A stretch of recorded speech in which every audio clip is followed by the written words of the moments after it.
All right. Thank you so much, Candace, and welcome everyone. Thank you for joining us today. If you've found your way to this session, it's because you are either a people developer and looking for some innovative approaches to employee development, just becoming a mentor or a mentee in a partnership and wondering, how do I get started? Or maybe you are currently in a mentoring partnership and looking for some ideas on how to keep it interesting and exciting. Wherever you are in the mentoring cycle, you're in the right place. Today, I hope to answer a couple of questions. What is the difference between formal and informal mentoring? Why is it important? Why is it important to you achieving your goals, but also to the organization? And then how to develop and become the next generation of leaders. There are many definitions for mentoring, but I think in its simplest form, it's people helping people grow personally and professionally. But it's the process that an organization will take to transfer knowledge from one individual to another. And what I've noticed is that there's a big shift in mentoring over the last decade. Many organizations are tapping into what I call dynamic mentoring. Simply stated, dynamic mentoring fosters all types of mentoring, carefully tailored to meet the organization's and the individual's needs. For example, informal mentoring or situational mentoring is the right help at the right time. You might not even call each other mentor or mentee. You see something in them, they see something in you, and the partnership evolves organically. Sometimes in an informal mentoring relationship, it will last the length of your career, or sometimes it's just situational. You got a situation, you get a situational mentor. Formal mentoring takes place more formally. It takes the relationship from the informal to the formal. And it's designed to give everyone who's interested in access to a mentor,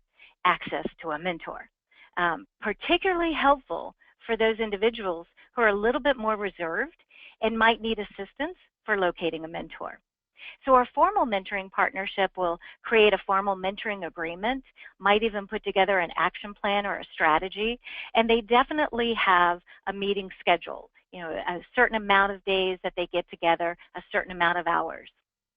But I think the biggest difference between formal and informal mentoring is with the matching process. So the informal matching is more self-directed, happens organically, and the formal mentoring is more organizationally driven. So you might have a program manager who will get involved in the formal matching process, cultivating a pool of mentors that you can tap into. Of course, both mentors and mentees will have a voice in the matching process.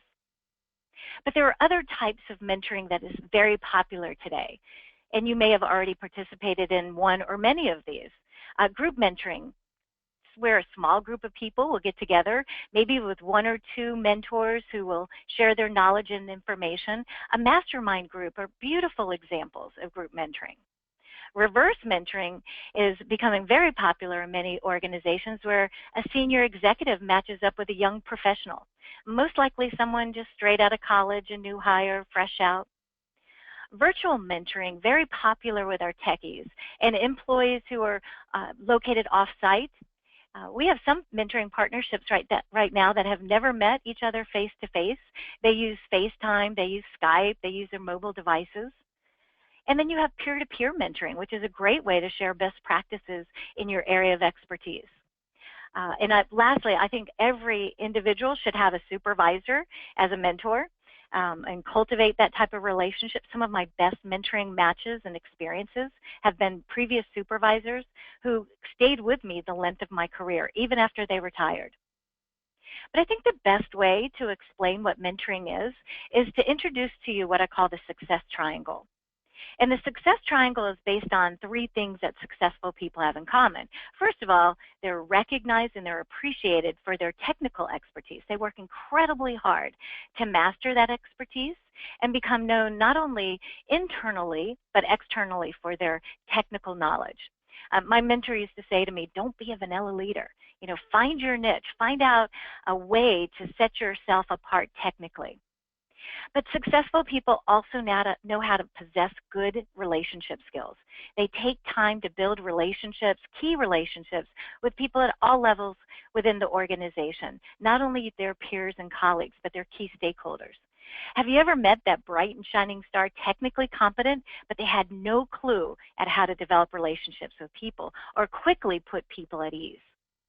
And then the right-hand side of the triangle, understanding how to navigate the organization's formal and informal structures, or what I like to refer to as the unwritten rules. Successful people pay careful attention to those subtle vibrations that are happening in the office. How long do people take for lunch?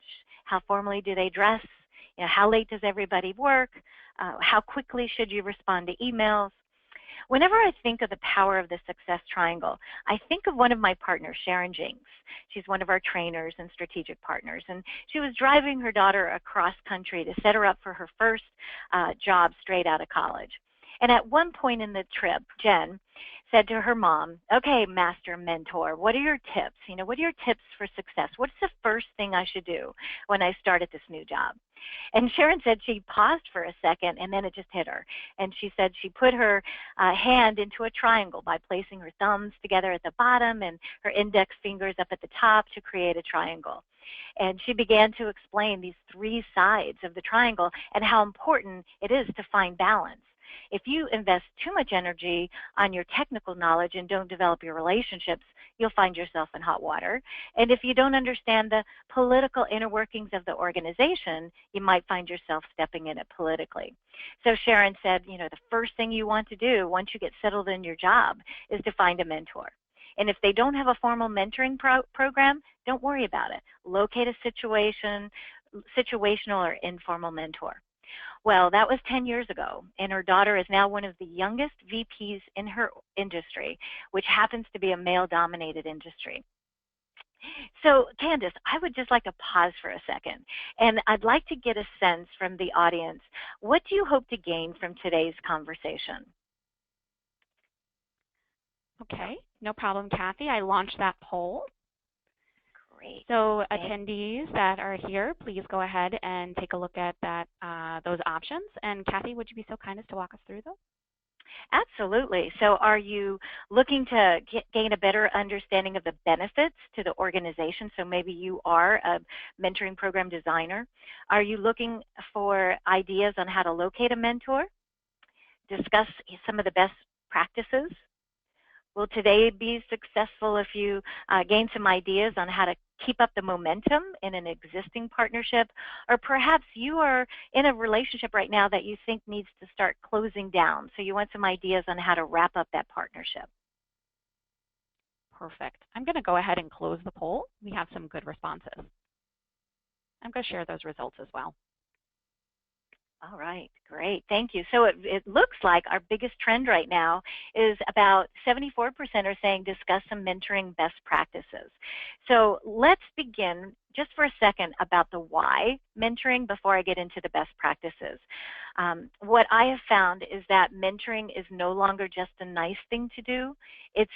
There's a business case for it. Organizations are designing formal approaches, informal approaches to mentoring because it makes sense. First of all, it connects employees to the mission. Today's employees don't leave good jobs. They leave jobs where they don't feel like they have a connection to the work or that they're being valued for their contributions. And mentors help us understand why our work's important. But equally important, organizations are facilitating the mentoring process because it's a wise decision for leadership development and succession planning. The percentages of managers who are eligible for retirement right now is increasing. And mentoring gives you an opportunity to clone the corporate knowledge before it disappears. It also helps to build the next generation of leaders. It's probably one of the perfect times in our work environment right now. A lot of baby boomers are getting ready to depart and a lot of new generations coming into the workplace. So it's like a perfect storm. Third major reason why organizations will facilitate the mentoring process and encourage mentoring is that it helps retain talent. It helps retain that institutional knowledge, which is really expensive when it disappears. Private sector data shows that the loss and placement of employees has a financial cost, ranging anywhere from 50 to 200% of a person's salary, depending on their position. So why mentoring? It's a good business decision. So if you are a designer, organizational development professional, and you're interested in designing a formal mentoring process, you need to ask yourself, some important questions. What's your burning platform? Why is it important to the organization? What issues are we trying to address? How is our current mentoring approach or system working? Is it too formal, not formal enough? What is the makeup of our organization? Do we have a lot of baby boomers? Is it millennials? Are mentors and mentees meeting on a regular basis?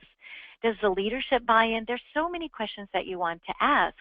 Once you have the answers to those questions, you can design a mentoring system or approach that works best for your company or your organization. So let's just get a sense, Candace, with the people that are on the call, what type of mentoring process works best for you? So are you the type that likes some structure and you want some formality? Are you looking for something that's a little bit more informal? So in a situational, you don't want anything too structured. You want it to be more organic. Do you really like this idea of group mentoring or reverse mentoring? Or are you wanting to take advantage of more peer-to-peer type mentoring? We have some great scores coming in on that. So attendees to today's webinar, please take just a few moments to go ahead and score that if you have not already. I'll give that another 3 seconds or so. All right, great. I'm going to close the poll now and share those results, Kathy. All right, look at this. So situational informal mentoring is trending pretty strong, 63%, as well as peer-to-peer mentoring. So it's really good to know, especially when I'm talking about how to locate a mentor and some of the best practices. So once you've determined the type of mentoring that works best for you, I want you to start thinking about how do you think of mentoring as a process. And it doesn't matter whether you're engaged in a formal mentoring relationship, informal, or peer-to-peer. There's 4 phases of building and launching a mentoring partnership, and of course the first one is to locate the mentor. And you want to carefully consider what you're looking for, what type of mentor would work best. Once you find that mentor, you want to agree up front the time commitments, the goals of the partnership, officially launch the mentoring partnership. The third phase, and sometimes the toughest, is keeping the momentum and sustaining the momentum of the mentoring process if it's more than one meeting or a couple of meetings. And be sure, if you're the mentee or the mentoree, that you're taking the lead, that you're driving the process. Don't wait for the mentor to contact you. And lastly, close strong. If your mentor has taken the time to mentor you, even if it's just for one meeting or one conversation, be sure to wrap up with as formally as possible. Let them know how you've benefited from the conversation with them. Give them the same enthusiasm that you gave at the very beginning. And so let me share with you some ideas on how to, and best practice on how to do each of these different phases. For example, the first phase, do your homework. Locate a mentor that fits your needs. Think about it. What do you hope to gain? Is it professional advice? Is it a sounding board? Are you looking for opportunities to uncover some of those unwritten rules? In fact, there's a survey on GoToWebinar that you can collect, or there will be a handout package sent out after today's call that will give you some things to consider, especially around the success triangle. What are you looking for out of a mentor? Is it someone in the same functional background or area? Or are you looking for a mentor who's taken a different path, fills a certain niche? I would even encourage you to think about behavior. Do you want a mentor who's very similar to you, or can offer you a different perspective because they're a different behavioral style or personality type? By the way, the best mentoring matches foster a lot of diversity. So really consider, is it someone in that same functional area or somebody who's taken a different path? Okay, conventional wisdom is I need a mentor in my same career field and my same functional area. Well, actually, I'd like to shatter that a little bit and encourage you to look for somebody who's different, somebody who brings a different background, a different experience, different generation. If you've always had female mentors, find a male mentor, and vice versa. And mentors, you will want to exercise the same care when accepting a mentoring request. Really give some thought. What do you hope to give in a mentoring relationship. So I actually have a real quick, easy survey for you to consider as well. But if there's one thing that I'd like for you to think about and take away from today's conversation is that the best matches foster a lot of diversity, and diversity of experience, number one, when we asked a group of 2,500 mentorees from both government and industry, 87% said it was favorable match because they had differences of experience. The only negative data from my research showed that it was differences of geographical location. There are still many individuals who prefer a face-to-face mentoring connection. However, I see that changing, especially with all the tools that we have available. Virtual mentoring has become widely accepted, especially in our younger generation. So, Candace, let's just run a poll and get a sense, do a pulse check of this audience. Describe your ideal mentor. Perfect. So I've gone ahead and launched that poll. Attendees to today's webinar, please go ahead and take a few moments to score that accordingly. Kathy, would you be so kind as to walk through the options? Absolutely. So are you looking for somebody who will help you strategize your career goals, find your niche? Or is having somebody who can offer you those unwritten rules, the unspoken corporate culture? You want to build your network of new contacts or relationships? Or are you simply looking for a mentor who can be a confidant, a sounding board? Lastly, are you looking for a mentor who will give you some developmental feedback? I am a product of a mentor who offered a lot of developmental feedback. Sometimes mentors provide us not only what we, not necessarily what we want to hear, but what we need to hear. Perfect. I'm going to go ahead and close that poll and share those results. Okay, great. Again, looks like we're trending. Something that's more organic, a sounding board, you know, just a mentor who can offer you that safe place to try out new ideas, vent. You know, a lot of times mentorees just need a place where they can come and complain a little bit, you know, and vent and get something out on the table. Doesn't mean that the mentor is going to solve it for you, but rather just give you some new, safe place to think about things out loud. The problem gets very small after you talk with somebody about that. So the second phase of building a mentoring relationship is actually getting it going, launching it, clarifying the expectations and the outcomes. Remember Jen? One of the first things that she did when she found a mentor was to clarify what she hoped to gain. She wanted to, her main goal was to get some advice, to hear from his wisdom of experience. And like the individuals on our poll, she just wanted a sounding board. She wanted somebody that she could talk things through, vent if necessary. And lastly, she was really looking for somebody who understood the inner workings of the organization and could share some of those political inner workings. So, first thing she did was clarify her expectations, set some goals, and set some timelines for the meeting. She was really good at initiating and following up on those meetings, and they had decided to go ahead and meet regularly, once a month for an hour, and they decided to start off for about 9 to 10 months. However, her mentor said, you know, she could stop by and call anytime in between the meetings. But Jen's a planner, so she came to those meetings very prepared. She even sent an agenda ahead of time. And then before they closed down each meeting, she always wrapped up the conversation with any insights that she gained. And then she talked about, you know, what's our next meeting? When's our next meeting? And made sure that she had it planned, and both the mentor and Jen had it into their outlook. One last thing, be sure to give your mentor feedback. What progress have you made? What's working? In between those mentoring meetings, come back, start off that meeting talking about, you know, any ahas that you had from the conversation from the previous meeting, or anything that you did differently as a result of spending time with your mentor. The third phase, and as I said earlier, sometimes the hardest to maintain momentum, if it's a longer-term relationship, is to really think about ways to sustain the momentum. And even though mentoring is a mentoree-driven process, there are things that mentors can do to energize the relationship. So, for example, an energy giver could be following through on your promises, mentors. Making sure that if you suggest that you will introduce them to a key stakeholder, that you follow through with that. If you have an interesting book that you want to send to them, you send it to them.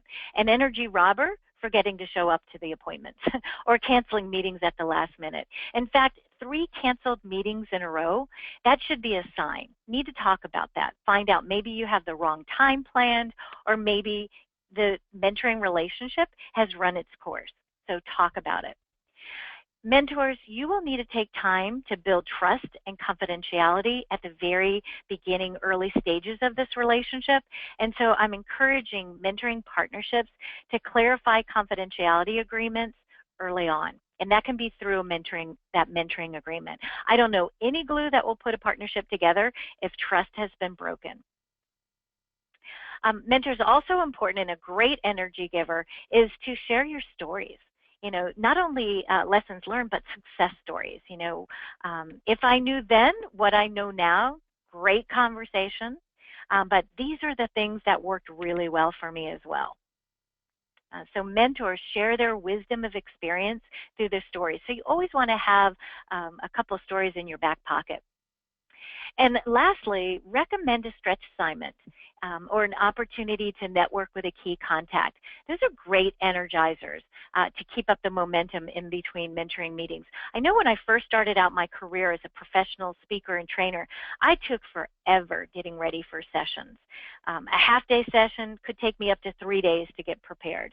And I had this one mentor, and he had this quote, and still sits with me, comes back to me often, which is ready, fire, aim. Not ready, aim, fire. Ready, fire, aim. He said that most people get ready, they get ready, they get ready, they aim, and then they fire.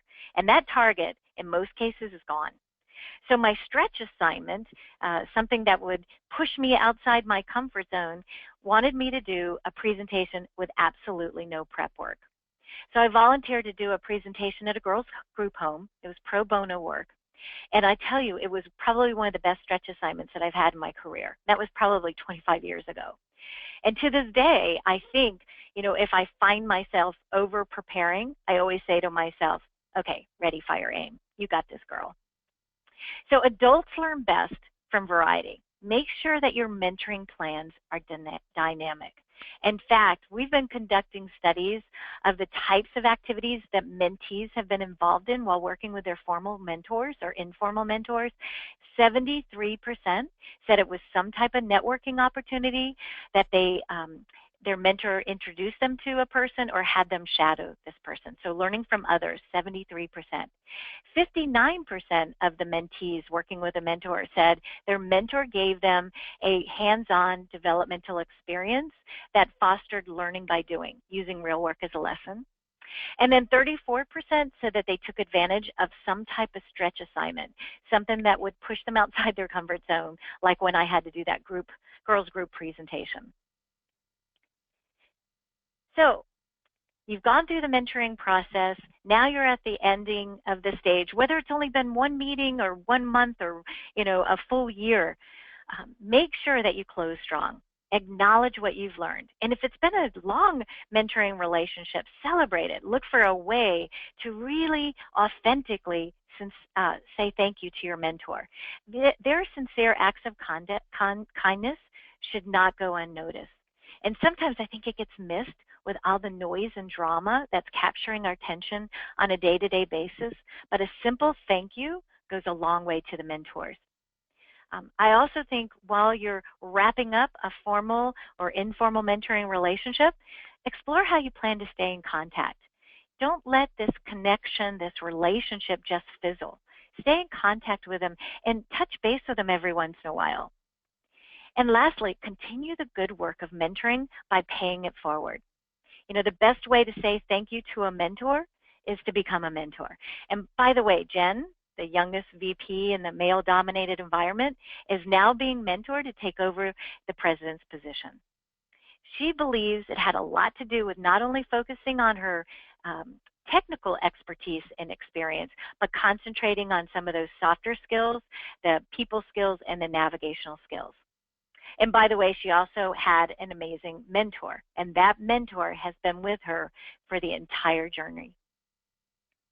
So I'd like to say thank you in advance for your commitment to mentoring and for taking the time to join me and invest in your professional development. And if you're not a mentor yet, become one. And if you've never had a mentor, find one. Everyone has something to give and something to gain. Candace, I'd like to turn it over to you. Absolutely. Thank you, Kathy. We were talking before we got onto the webinar today. I actually am having a coffee later this afternoon with someone that asked me to be their mentor. So I'm so very excited to take a lot of the framework that you discussed here and bring that to the table for our discussion, just to make sure that we're the perfect fit for one another and that we're achieving the goals that she's looking to. So thank you so much. Let's pause the presentation here and turn it over to our attendees. I'd love for you all to be able to submit your questions. So as a reminder, please submit any questions you have into the questions pane of the webinar control panel. We've got a few coming through, Kathy, so I'd like to take a few that came through during our discussion and a few that came before as well. The first question that I have queued up here comes from George, which is, how can we manage with a CEO who's convinced that he is the only one in his organization who knows how to solve problems, even when he doesn't have the best capacity to manage those priorities? Oh my goodness, that's a tough one. It really sounds like your CEO needs a mentor, someone who the CEO respects enough to listen to. I think that's a really important piece of finding a mentor, somebody who you really respect and you value their opinion and that you're willing to listen to their feedback. So a wise mentor mentoring someone like your CEO probably is going to give them some tough, honest feedback, open, honest feedback. And if that doesn't work, when I have a tough nut to crack like that, I give them a 360-degree feedback process where they get feedback not only from their peers and colleagues, but their direct reports, and if they're reporting to somebody. So that sometimes that 360-degree feedback will uncover blind spots. I have a sneaky suspicion that the CEO doesn't even realize that how they're being perceived in the organization. So by having that 360 might open up their their perception of how they're operating, what people are thinking, and make some course corrections. But only until they know, that this isn't working for them are they going to be able to make changes. Yeah, that's a super, super sticky situation, but a mentoring relationship there would, I think, benefit everyone for sure, especially the CEO. Great. We have another question coming in from Tony. And he said, what are the differences between a manager coaching people and a manager that mentors people? Good question, Tony. So to think about it this way, a coach is somebody who helps you improve your performance, so your day-to-day performance on the job. A mentor might help you with that, but more importantly, they're going to think long term, and where do you see yourself 3 to 5 years from today. So they're not necessarily grooming you for that current position, but the long term. And I will tell you, as a manager myself, it's really tough to do that because you don't want to lose them. And I think that's the reason why it's very beneficial to not only have a supervisory mentoring relationship, but also to have an external mentor who's outside your chain of command, who will help you think broadly and not necessarily just to improve your current performance. And if you go back and think about that success triangle, technical expertise is the bottom of the of what makes you successful, but it's also knowing the right people, developing the right relationships, navigating the culture and the organization successfully. So it's just really nice to have access to a manager who can offer you both.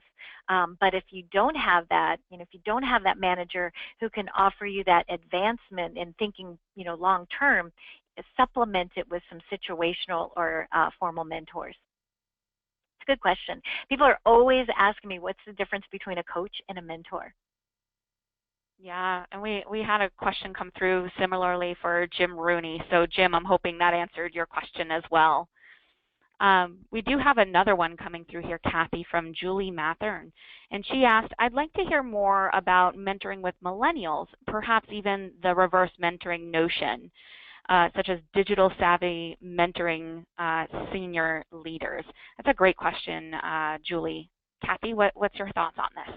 Absolutely. You know, I love mentoring millennials. I really do. And some people will disagree with me. You know, they might say, I don't know. I don't know if they think they need a mentor because they are so savvy. They're so tech savvy, and they are, and they've got a lot of technical skills. And you know, many times they're coming to an organization with advanced degrees, so they are technically competent. But what they don't have are some of the cultural knowledge of the organization, and they don't know how to develop those strategic relationships.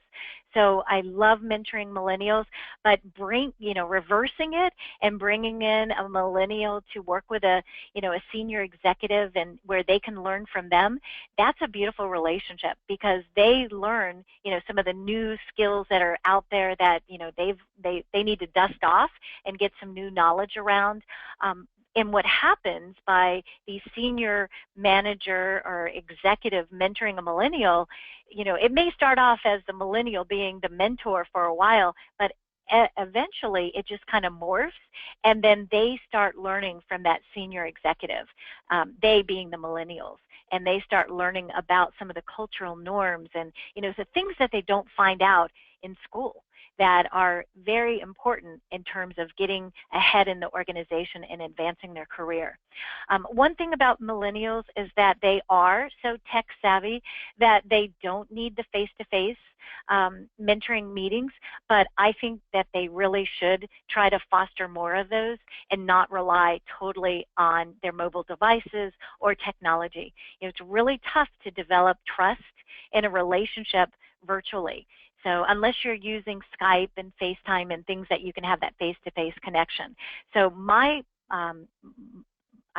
platform and what I'm doing as I travel around the country and sometimes around the world is to talk with millennials about how important it is to establish trusting relationships throughout the organization and not to hide behind that computer, because the people that get ahead are the ones that are known, and they're not just known for their technical skills.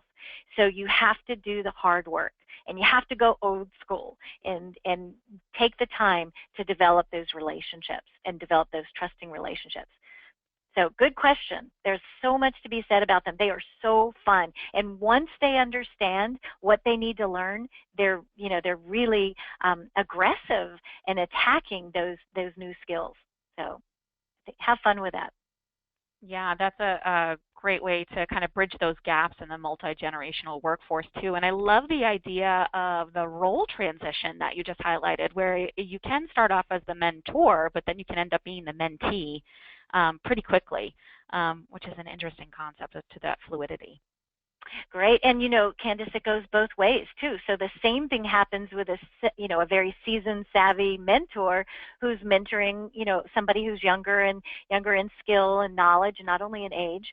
And all of a sudden, the mentors will say, "Oh my gosh, I don't know when it happened, but the role transitioned, and I became the mentee, and I've learned so much about, the organization." Or they challenged me. They asked me questions about a topic that I didn't know, so I had to go out, get some situational mentors, learn about their topic, and then come back smarter and able to share my knowledge. So yes, it is a real fluid experience. Once you launch that relationship, it's pretty impressive the different directions it goes. Fantastic. I love that. And we'll take, as I said, that nugget away with me as well. So we have another comment and question coming in from Steve Chapman. And Steve says, I'm developing a mentoring program for a particular industry, and I'm concerned about the possibility for managers to decide for their underlings that they need a mentor. How might Steve manage the dynamics of mentees who may not be 100% bought in? And so I might need just a little bit of clarity. So the Steve, you're worried that the mentees might not have met a certain criteria before they bring them in, or are you worried, because I can answer both, or are you worried that by building this mentoring program, the leadership might match them with someone without giving the mentee a voice in that process? Would it be too much to ask to have you kind of take both approaches? Because it may be for benefit for other people on the call that might be facing both of those challenges or one of those. Sure, sure. Because I think that is what we saw very early on when we first started our work, is that organizations were so excited about facilitating the matching process, and what they would do is they'd bring in these, very what seemed to be very high potential candidates, and they would match them up with a senior executive and say, great, go out and get mentored and become our future. And they didn't give the mentor and they didn't give the mentoree a voice in the process, and it just flopped. Nobody committed to it. And so they're all scratching their heads going, wow, they had such a great opportunity, and they never followed through. They never took the lead. The mentor didn't have was a little bit annoyed that they felt their time was wasted, so it just flopped. And what we found is something really simple, is give both mentors and mentorees a voice in the matching process, and that starts their commitment. So whether it's you teach them how to go locate these mentors that you already have a pool of, and you ask them to go in and select a mentor, or you could also give them a list of mentors and ask them to prioritize their top 5 candidates and then make the final match from that. So that gives, even if you can't give them, guarantee one of their top 5, at least you gave them a voice, and as closely as possible you match them up with somebody that they were looking for. So that's answering the second part of what I was thinking might have been the question. But the first part is the selection process. So often, again, it's not because they're not doing the right thing, but leadership might get so excited that they have these high potential candidates, and they just kind of force them into a mentoring relationship, or they force the mentors. You're a tech fellow, you need to be mentoring people, and neither one of them have a passion for mentoring. They don't want to get mentored. They already feel like they're, at the top of their career, or from a mentor's perspective, they don't have time to mentor somebody who might jump ship anyway. So there's like all this concern about, whether they even want to commit to it, and then the organization's trying to force it. And I don't know any glue that will hold that relationship together. So both mentors and mentorees need to volunteer for mentoring. You cannot mandate it, and that has been my experience over 20-some years. We have a couple of programs that have it as a mandatory requirement to their leadership development program, but they make sure that everybody signing up to the leadership development program knows that there's a very strong mentoring component that they will have to commit to. So in essence, they still has a voluntary component to them because they know that it was part of it. So good question. I hope I was able to answer both sides of that. Absolutely. And that volunteer or opt-in to mentoring, I think, is critical for either party to really be able to make it successful as well. So that was great insight. Thank you so much. And we'll take one final question here. This comes from Jennifer, and she asks, is it a good idea to ask your supervisor to recommend a mentor? Great question. I think sometimes supervisors are a little bit closer to the action, and so they know what would be a good mentor for their employees.